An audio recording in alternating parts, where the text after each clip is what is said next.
To be able to follow this course, you need two things. The first is you need Python installed, and the second is you need an IDE.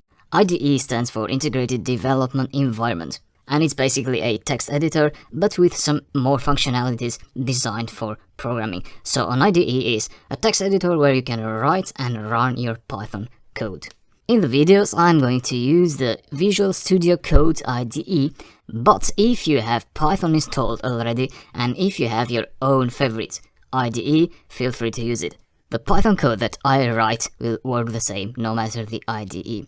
We're going to use Python 3, so if you have Python 2, please install Python 3. I'm going to show how to install an IDE and Python in the next video. It doesn't matter if you are on Linux, Windows or Mac. Python is cross-platform, which means it works the same in every operating system. In the next videos, I'm going to show you how to install Python and the Visual Studio Code IDE on Mac, Linux and Windows.